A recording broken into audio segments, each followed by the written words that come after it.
Okay, let's start off with some review board questions. So 4 tractors are connected by strong chains to 120 kilogram load. So this is a 120 kilogram load. Tractor A and B both pull with 4,000. So this is 4,000 newtons that way.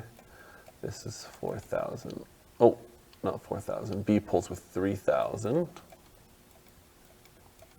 newtons.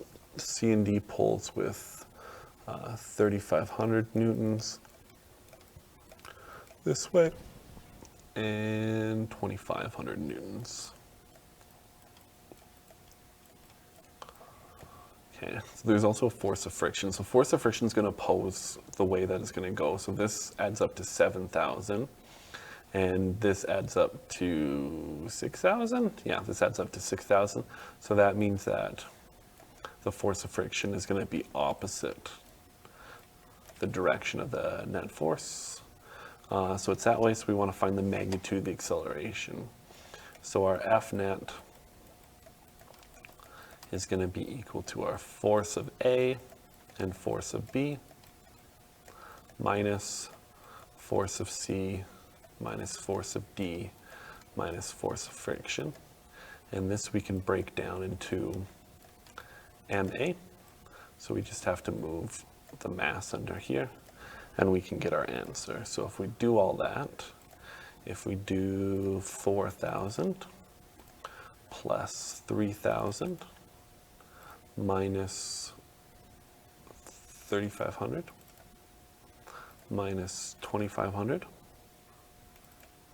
minus 750, that's on top, and then it says that the tractor is 120 kilograms, so it looks like D is the correct answer for our acceleration.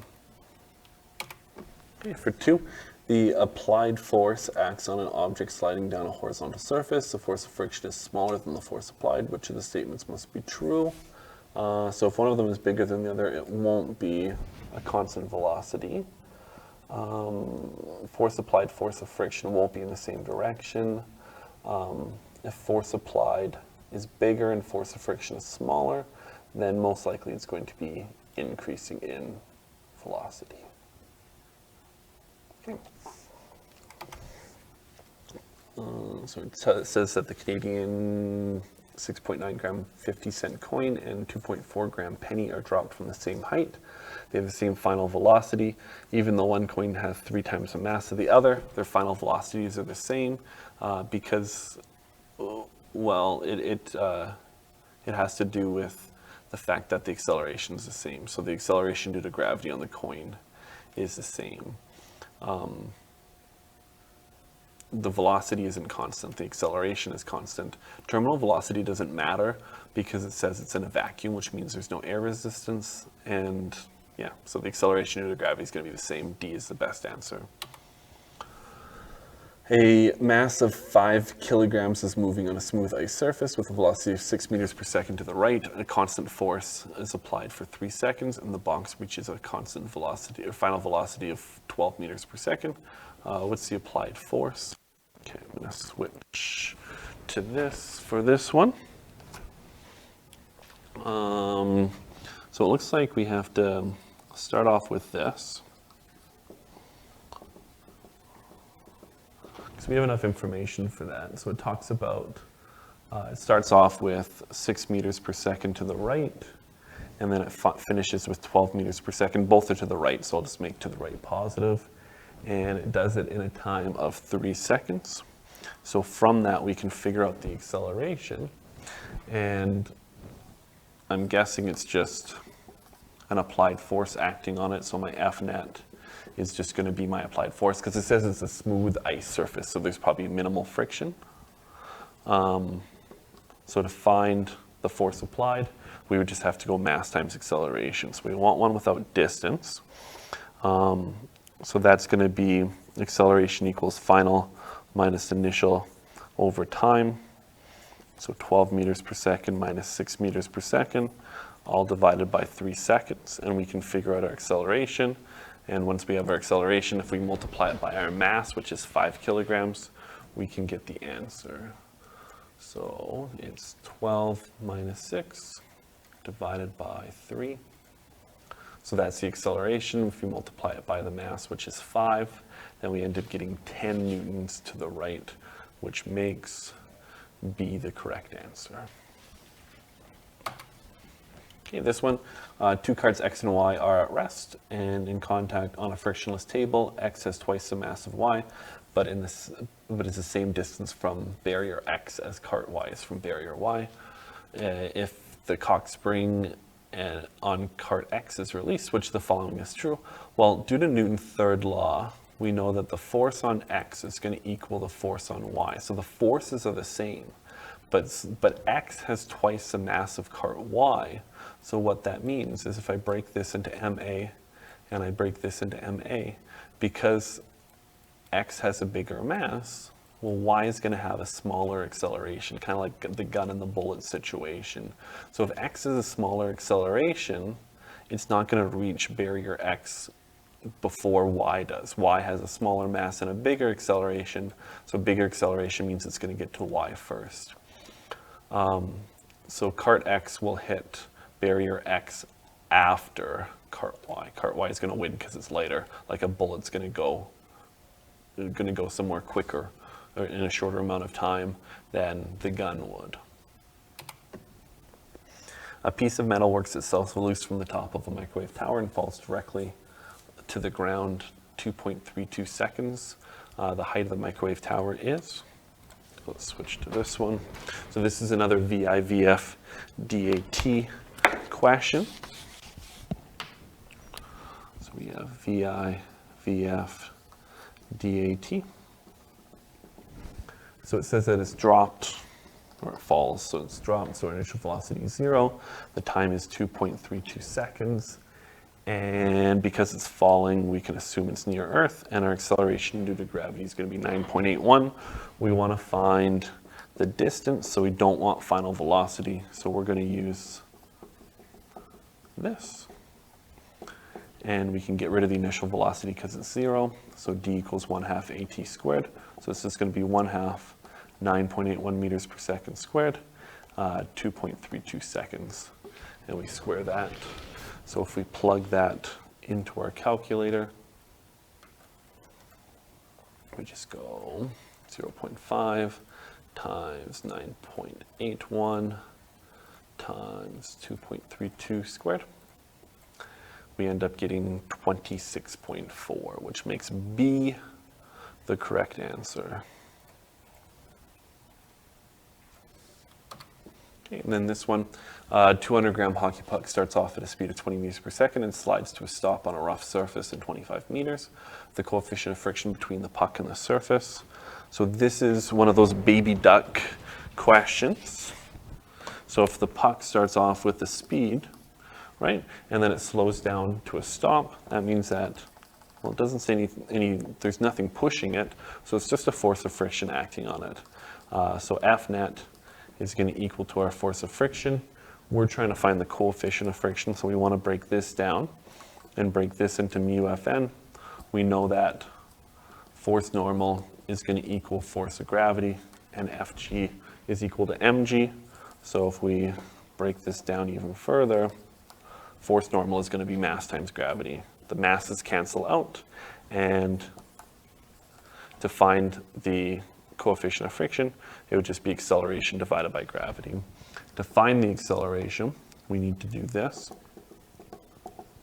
My initial velocity is 20 meters per second, as given in the question. The distance is 25 meters. My final velocity is 0. So we want one without time, so we're going to use Vf squared equals Vi squared plus 2AD. And if I do that, I have to solve for A. So to rearrange this, I subtract a Vi squared from both sides.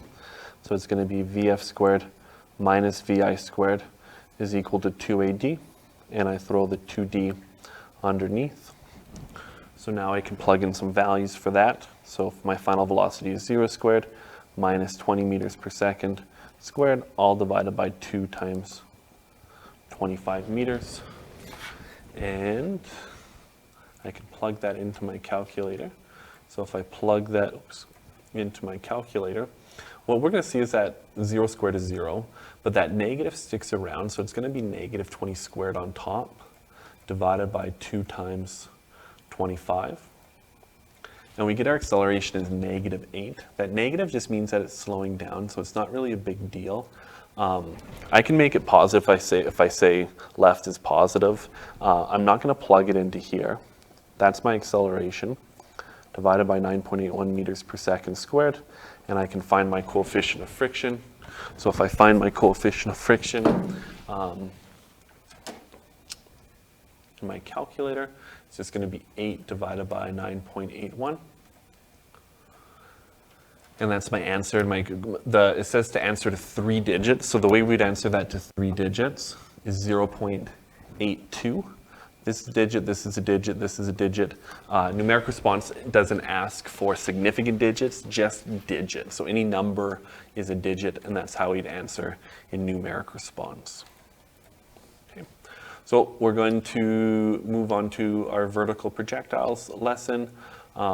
Vertical projectiles is pretty quick and straightforward, and it's just talking about the same stuff we've been talking about.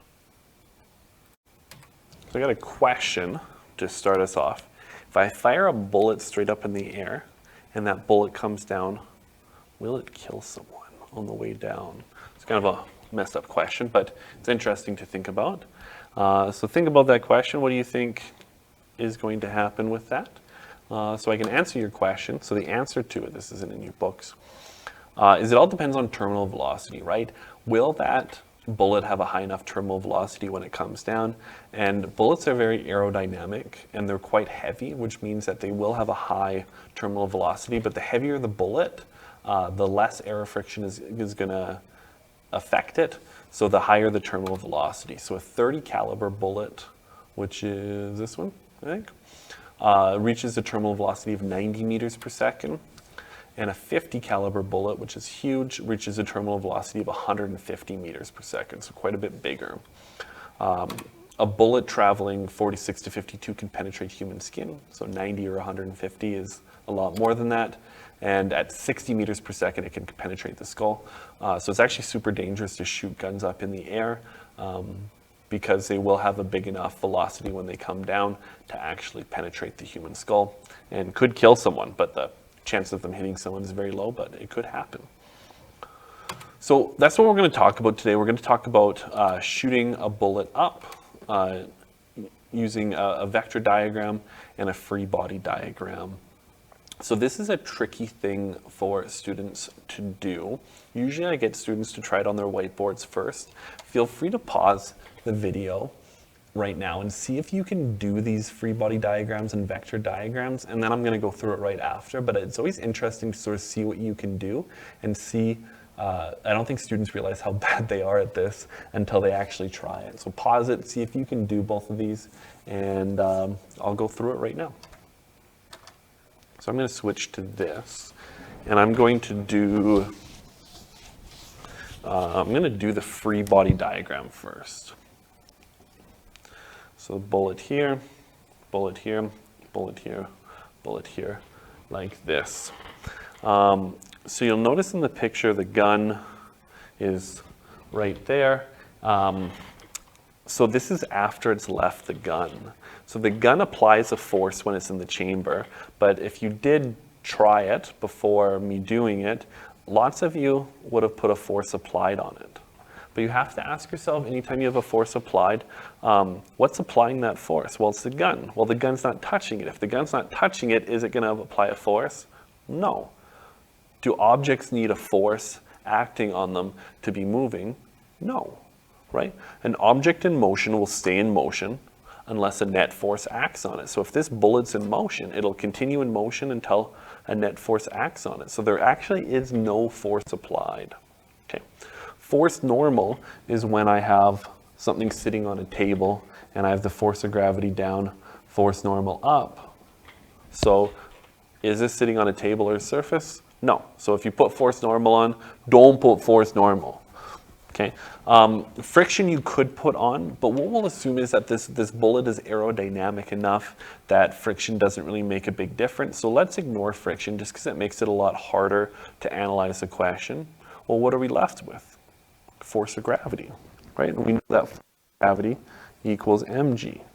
The mass of the bullet's not going to change. G is 9.81 near the surface of the Earth, so that's not going to change. So what that means is, if we drew a free body diagram for this, well, it's just going to be Fg the entire time, and that's it. It's the same size arrow, same mass, same acceleration due to gravity the whole time. So it's just force of gravity that's acting on it. So if we switch to our vector diagram here, our vector diagram will give us some more ideas of what happened with acceleration and velocity, right? So our definition of free fall is an object is in free fall if only the force of gravity is acting on it. Is the force of gravity the only thing acting on it? Yes. So when the force of gravity is the only thing acting on it, what will the acceleration be for something in free fall? 9.81.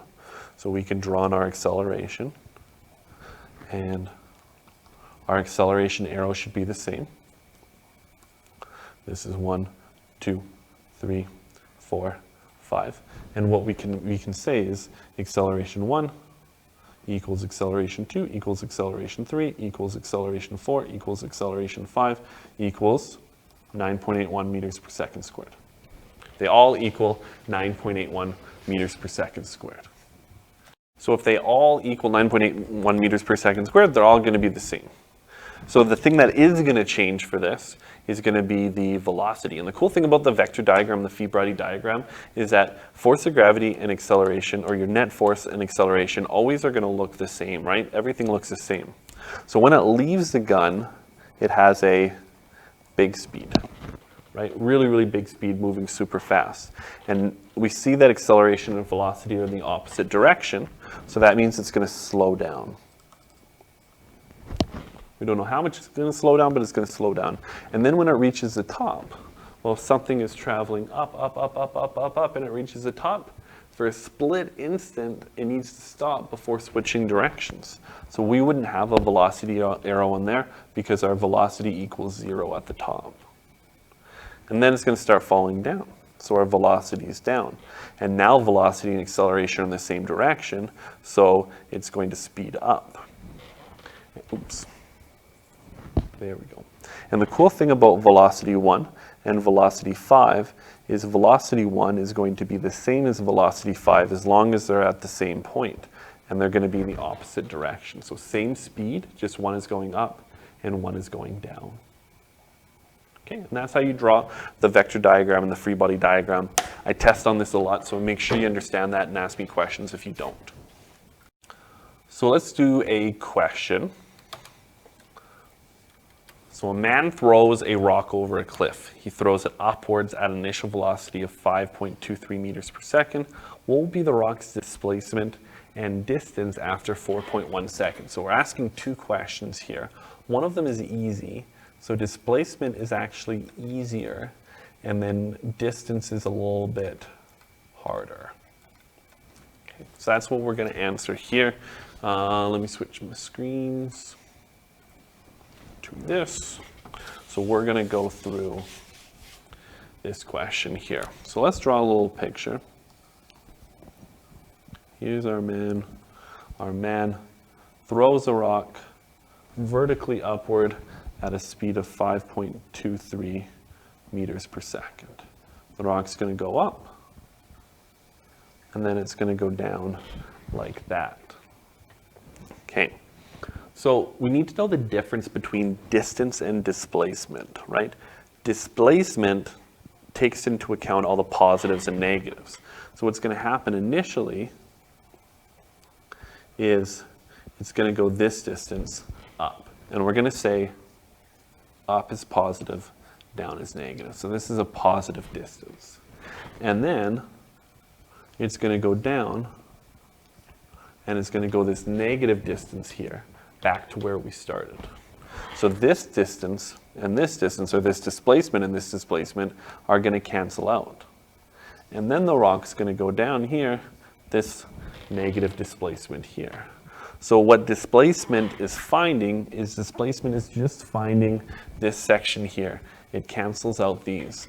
And when we use VI, VF, DAT, we are finding displacement. This formula is for vectors and it will find displacements. So my initial velocity is 5.23 meters per second. We know that. And it's upwards, so we have to put positive. And our acceleration is 9.81 meters per second squared. And we just drew that in our vector diagram, and we said that our acceleration is downwards the whole time. So you need to put in those positives and negatives. Okay. The other thing that we know is that the rock falls for 4.1 seconds. No positives and negatives in there because time is always a scalar quantity. And we want to find our distance. And when we find that distance, we'll be finding this distance here. So we need one without final velocity. So we're going to use d equals VIT plus 1/2 AT squared. Okay. We don't need to rearrange it. So we plug in our initial velocity, positive 5.23 meters per second. Our time is 4.1 seconds. And we add it to 1/2 negative 9.81 meters per second squared times 4.1 seconds squared. So if I plug all of that into my calculator,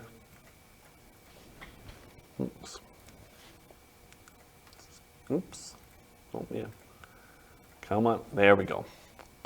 If I plug all of that into my calculator, so 5.25 times 4.1, I'll throw those guys in their own brackets, and I'm adding it to 1/2 times negative 9.81 times 4.1, and don't forget to square it. I plug all that in. I get my displacement, which we thought would be negative, to be 60.928 meters per second. So we end up getting negative 60.92805 meters. Okay, and if I want to answer to sig digs, in the question we have 2 sig digs, so it'd be negative 61 meters, and we'd have to say if that negative means down. Okay, that's the first part of the question. The second part of that question is asking for distance. So I need this plus this plus this all added up without positives or negatives. So I know that this and this are the same. So if I just find one of these, then I'm good. So what I can do for distance, I'm just going to put a little line here, is I can do a new VI, VF, DAT, where my initial velocity is still positive 5.23 meters per second. My acceleration is still negative 9.81 meters per second squared, but I just want to know what happens to the rock on its trip from here to here. Okay. The time's not going to be 4.1 seconds, but as it reaches that highest point, I know its speed is going to be 0 meters per second at that highest point. So I want to find the distance, so I want to use a formula without time. So I'm going to use VF squared equals VI squared plus 2AD. I have to rearrange this to solve for distance, so I'm going to subtract a VI squared from both sides. So I get VF squared minus VI squared is equal to 2AD, and then we'll move 2 and A down below. My VF is 0 squared. My initial velocity is 5.23 meters per second squared, positive. And I divide it all by 2 times negative 9.81 meters per second squared. So I know, just like with that board question, I have a negative there and I have a negative there. So those negatives are going to cancel out. I'm going to get a positive answer. So I'm not even going to put those into my calculator because the less negatives I have in my calculator, the easier it is to type in. Okay, so 0 squared is 0, so I'm just going to go on top 5.23 squared divided by 2 times 9.81. So I canceled out both those negatives already in my head, and I get the distance to be 1.39 meters. Okay. That means that this is going to be 1.39, this is going to be 1.39, and then this is going to be that 60.92. So to finish this off, what I need to do is I need to add on this, because there's 2 of them, and then I need to add on that 60.92 and take out the negative because it's distance that we're finding. And if I add all those together, I find my total distance to 2 sig digs would be 64 meters. Okay, and that's how you do that question. So there's a second part of this question is asking, what would the displacement be if you threw it downwards with an initial velocity of 5.23? So I'm not going to go through and do the whole question over again because I still have my work here. But what I can look at, this is my displacement. Well, what's going to change? Well, if you're throwing it downwards, then this wouldn't be positive, it would be negative. My initial velocity would be negative. So I would just plug in that as negative, or what I could do is I could make my down positive and my up negative. If I did that, I'd make both of these positive, and I could do that as well. If you make them both negative or make them both positive, it doesn't make a difference. It's the same thing. So you'd end up getting a bigger answer there. I can plug it in real quick here. Let me just, if I go second enter, second enter, second enter, it'll type in that same thing. So all I would need to do is I can make them both positive. So I can make that 9.81 positive, and you'd end up getting 104 meters if they're both positive. And I can show you if I make them both positive or make them both negative. So here's the 9.1 and it's negative. So if I just insert a negative, oops, wrong side. So if I just put this negative, you can see that, oh, I get the same answer, right? And I get a negative answer because, well, it goes downwards, it goes downwards, and downwards is negative. Here, downwards is positive, so I get a positive answer, but I get the same magnitude as my answer. Okay.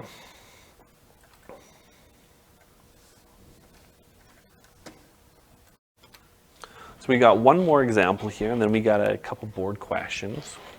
So a helicopter is rising upwards at a constant speed of 8 meters per second when a wrench falls out the door. Calculate the distance between the wrench and the helicopter after 3.1 seconds if the helicopter continues to rise upwards. Okay, let's switch over here. So we'll draw a little picture. Oops, dropped my pen.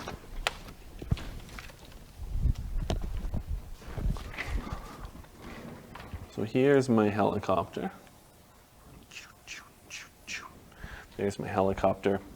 And then this is my wrench. Okay. Yeah. So, yeah, the helicopter is going upwards. It says at 8 meters per second. And then the wrench falls out. So the wrench and the helicopter are both going up at 8 meters per second when it falls out.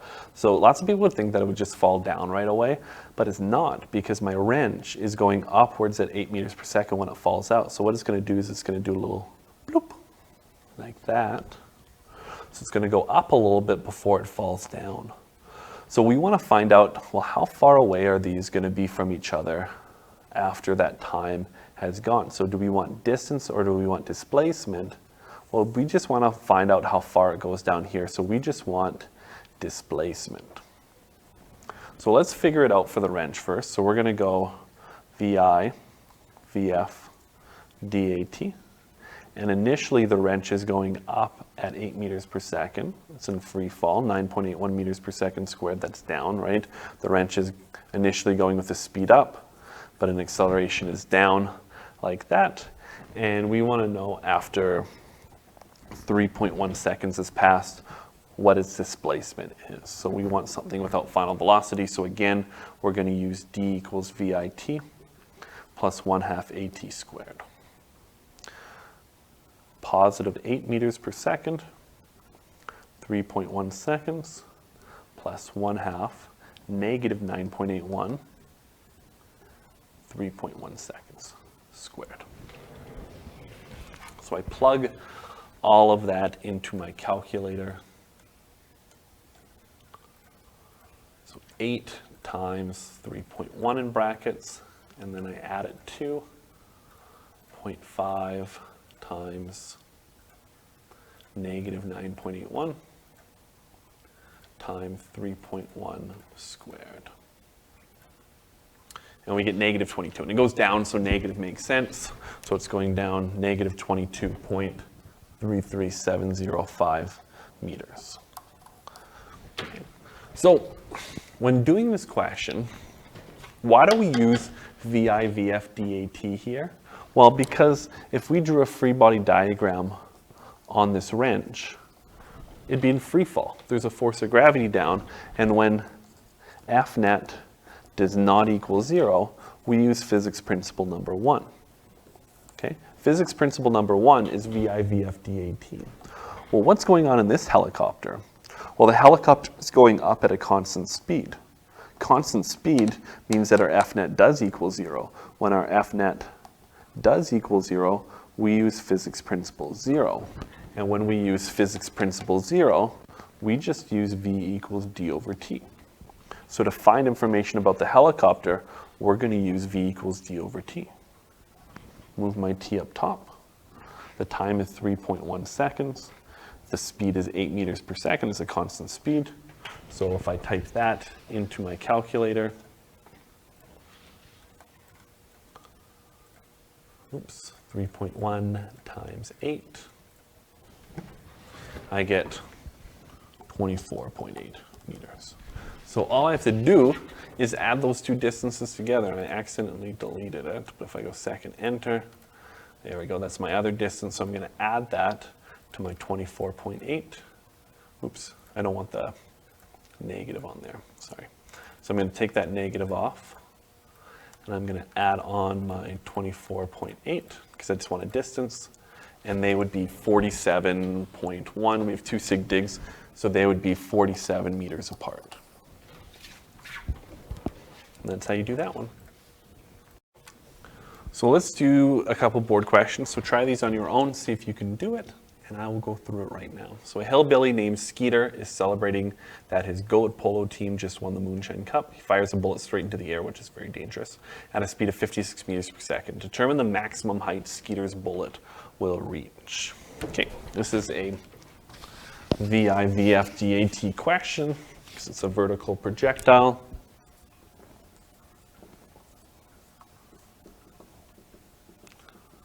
So initially the bullet is going up, so it has positive 56 meters per second. Going up, its acceleration is negative 9.81 meters per second squared down. And then as that bullet goes up, at its highest point, my final velocity is going to be 0, right? It always reaches a stop at its highest point. So we want to find distance, so we don't want time. So we're going to use VF squared equals VI squared plus 2AD. Subtract VI squared from both sides. VF squared minus VI squared is equal to 2AD. And then move 2A down below. So it's going to be 0 squared minus 56 meters per second squared divided by 2 times negative 9.81 meters per second squared. So this is 0. So this negative and this negative will cancel out. So I'm going to, when I plug it into my calculator, I'm going to ignore those. And I'm just going to go 56 squared divided by 2 times 9.81. Knowing that both negatives will cancel out, I get a positive distance, which is up, which makes sense. And I get to 3 sig digs, I would get 160 meters as my answer to 3 sig digs, because I would keep the 3, round this one up to 160.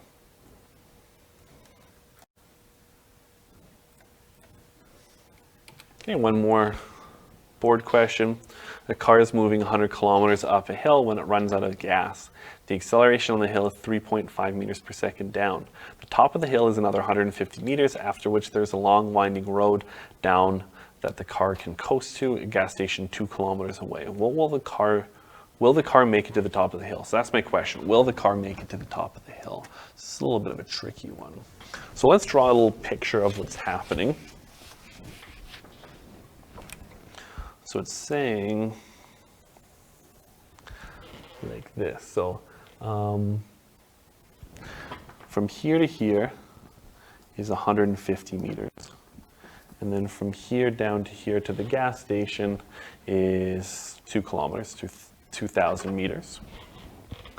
And we want to know, is it going to make it to the top of the hill, right?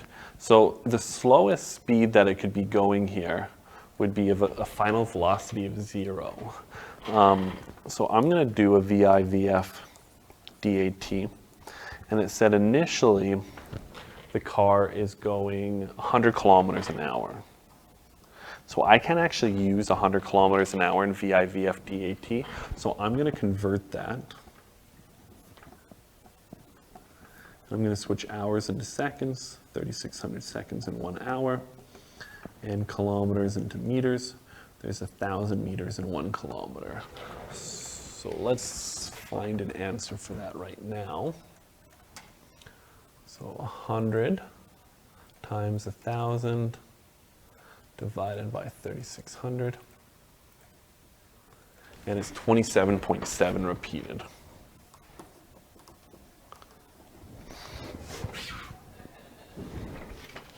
So my final velocity is going to be 0, right? Because if that's the slowest it can be going. If it's above that, awesome, who cares? And it says that the acceleration is down, so I'm going to make this positive, this negative, and this is 3.5 meters per second. Okay. I want to know, if I find out how far it goes, if it's bigger than 150 meters, awesome, I got it. If it's smaller than 150 meters, obviously they didn't make it. So I'm going to find distance. So again, I'm going to use VF squared equals VI squared plus 2AD. Rearrange it. So VF squared minus VI squared is equal to 2AD. And 2A down below like that. And I can find my distance. So my final speed is 0. My initial speed is 27.7 repeated meters per second squared, all divided by 2 times negative 3.5. And the negatives don't matter again. So I'm going to leave those off my calculation. So I want this squared divided by 2 times 3.5. So my answer is 110 meters. It needs to go 150 meters, so my answer is no. It does not make it to the top of the hill. Okay, that is all for sample diploma or review board questions. This is your homework, not very many, so 4 questions and then 1 standard of excellence question that's a little bit harder.